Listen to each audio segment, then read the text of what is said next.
За 91% хамрагдаж байгаа хүүхд бүрт мөнгийг одоо хүргэх энэ ажлыг бол зохион байгуулахаар ажиллаж байгаа. За энэ хүрээнд бол 91% буюу 1 сая 39 мянган хүүхдэд хүүхдийн мөнгийг олгоно гэж ингэ тооцоолол бол гарсан. За хүүхдийн мөнгө бол 17 жилийн туршид олгогдож байгаа. За өнгөрсөн хугацаанд бол нэг ч хүүхдийн мөнгийг авахгүйгээр орхигдож байсан удаа бол байхгүй. За тэр ч утгаараа 91% хамрагдаж байгаа 1 сая 39 мянган хүүхд бол нэг бүрчлэн хүүхдийн мөнгөө аавна. Нэгд сарын хоцрогдол хохирлгүйгээр авна гэдгийг бол нэгдүгээрт нь ойлгож авах хэрэгтэй.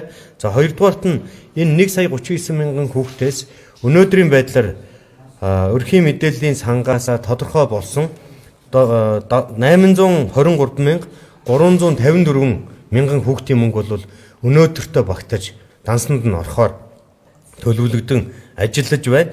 За энэ нь бол нийт хүүхдийн мөнгө авах хүүхдийн 72% нь бол хамрагдаж байна гэж ингэж ойлгож байна.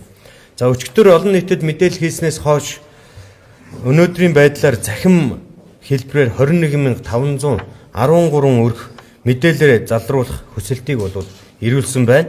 За мөн Улаанбаатар хот болон орон нутагт 34,478 иргэн утсаар холбогдож мэдээлэл нэгтэлсэн байна. За 22,389 иргэн сум болон хороондоо биеэр ирж одоо мэдээллийг нэгтэлсэн ийм байдалтай байна. Нийт дүнгээрээ бол 69,910 иргэн халамжийн нийгмийн ажилтнаар програм дээр мэдээлэлээ шалгуулж зөвлөгөө мэдээллийг авсан байдалтай байгаамаа.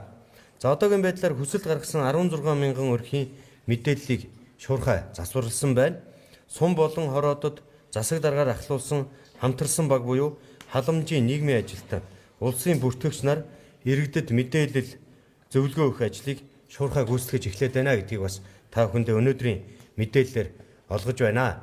За нийт иргэдэд дахин анхааруулж хэлэхэд хүүхдийн мөнгө авах ёстой 91% хамрагдахаар байгаа иргэд бол нэгдүгээрт нь 50 байхыг одоо хүсэж байна. Түрүүнд би хэллээ.